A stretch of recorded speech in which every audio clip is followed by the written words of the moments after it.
హైడ్రా గురించి ఏం చెప్తారు? హైడ్రా సక్సెస్ అయిందంటారా? ఫెయిల్యూర్ అయిందంటారా? హైడ్రా అంటేనే హైదరాబాద్‌లో హైడ్రా బ్యాడ్ అన్నట్టుగా కొంత విమర్శలైతే వచ్చాయి. మీరేం చెప్తారు మరి? మనకేమిటిందంటే ప్రభుత్వాలు దీర్ఘకాలికంగా చేయాల్సిన పనులు పక్కన పెట్టి 2 రోజులు ఒక వేలంవరి సృష్టించి ఒక సినిమా వచ్చింది, కొత్త సినిమా. బోలెడంత వేలంవరి వచ్చేస్తుంది. ఒక హ్మ్. మూడ్ క్రియేట్ చేస్తారు. ఆ 4 రోజులు దాని గురించి మాట్లాడతారు. 3, 4 రోజుల తర్వాత అందరూ మర్చిపోతారు. ప్రభుత్వాలు అట్లా పనిచేస్తే సరైన పద్ధతి కాదది. హ్మ్. ఇప్పుడు హైదరాబాద్ నగరాన్ని తీసుకోండి మీకు. 23,00,000 ఇళ్ళున్నాయి హైదరాబాద్‌లో. దానిలో కేవలం 7,00,000 ఇళ్ళకి మాత్రమే 7,00,000 కుటుంబాలకు మాత్రమే సివరేజ్ ఉన్నది. మురుగునీటి పారుదల వ్యవస్థ ఉన్నది. హ్మ్. మిగతా 16,00,000 కుటుంబాల నుంచి మురుగునీరు ఎక్కడికి పోతుంది? ఈ సరస్సుల్లోకి పోతుంది. హ్మ్. మీరు ఎన్ని రకాల విన్యాసాలు చేసినా కూడా ఒక పైప్ పెట్టేసి దాన్ని మలమూత్రాలతో ఒక సెస్ఫుల్గా మార్చి పారేశారు.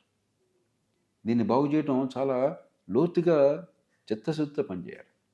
ఒక డ్రామాతో జరిగేది కాదు ఇది. అవును సార్. అలాగే మంచినీళ్ళు ఇప్పుడు నిన్న కూడా పత్రికలు నిన్న వాళ్ళ పత్రికలు చూశాను. మళ్ళీ ఇంకో 20 టీఎంసీ నీళ్ళు తీసుకొస్తాం, అది చేస్తాం, చేస్తాం, చేయండి.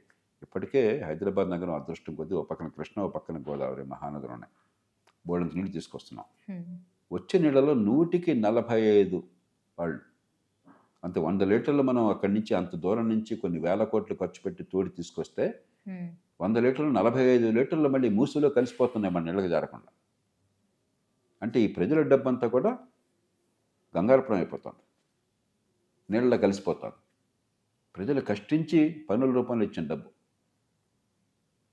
లేకపోతే ప్రజల పేరుతో అప్పు తీసుకొచ్చి లేకపోతే ప్రజల మీద భారం పెట్టే డబ్బు. హ్మ్. అది ఇవరికి ఆషామాషి జరిగేది కాదు. డిస్ట్రిబ్యూషన్ సిస్టమ్ బాగు చేయాలి, అవును. మురుగునీటి పారుదల బాగు చేయాలి. ఇవన్నీ చేయకుండా చిట్కాలు పెట్టి 4 రోజులు ప్రచారం చేసుకుంటే ఉపయోగం లేదు. హ్మ్. ఖచ్చితంగా సరస్సుని కనుక ఆక్రమించుకుంటే ఆ సరస్సుని కాపాడాలి. నేను శాసనసభ్యుడిగా గట్టి ప్రయత్నం చేశాను. నేను హ్మ్. నా నియోజకవర్గంలో ఆనాడు ప్రతి సరస్సుకి కూడా ఫెన్సింగ్ చేయించాను, సర్వే చేయించి. ఒక ఒక అంగుళం కూడా ఆక్రమణ గురి కాకుండా నేను కాపాడాను. కాబట్టి దాన్ని పూర్తిగా నేను మద్దతు ఇస్తాను. కానీ అది ఒక్కటే పరిపాలన కాదు. అవును. పరిపాలన ఈ మురుగునీటి పారుదలను బాగు చేయడం, హ్మ్. మంచినీళ్ళ వ్యవస్థను సద్వినియోగం చేసి వేల కోట్ల రూపాయల ఖర్చుని అరికట్టడం, వృధాన్ని అరికట్టడం, టౌన్ ప్లానింగ్ సరిగ్గా చేయటం. అవును సార్. ట్రాఫిక్ చూడండి ఎంత గందరగోళంగా ఉందో హైదరాబాద్ నగరంలో. భయం వేస్తుంది మీకు. ఆ రెడ్ లైట్ ఉన్న డామని వెళ్ళిపోతాడు అంతే. అవును సార్. మన ప్రభుత్వాలు చేసే నిర్వాహకం ఏమిటి?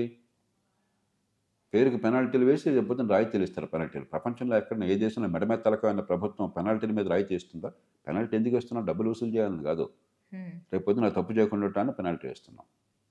వాడు తప్పు చేస్తే పెనాల్టీ వేసి నువ్వు సరే కడితే 20% కడితే మొత్తం రద్దు చేస్తామని చెప్పినది ప్రభుత్వం. అది చట్టబద్ధ పాలన ఉందా ఈ దేశంలో? కాబట్టి 4 రోజుల పాటు ప్రచారంలో ఉన్న దాన్ని బట్టి మనం అంచనా వేయకూడదు. లోతుగా ఏం చేస్తున్నారో చూడాలి. హ్మ్. ఈ డ్రైనేజ్ సిస్టమ్ ఏం జరుగుతుంది, ఈ సివరేజ్ ఎట్లా ఉన్నది, మంచినీళ్ళ వ్యవస్థ ఎట్లా ఉన్నది, ట్రాఫిక్ ఎట్లా ఉన్నది, అది నగరానికి పరిష్కారం తప్ప ఈ ఆర్భాటాలు హంగామాలు పెద్ద ఉపయోగం లేదు.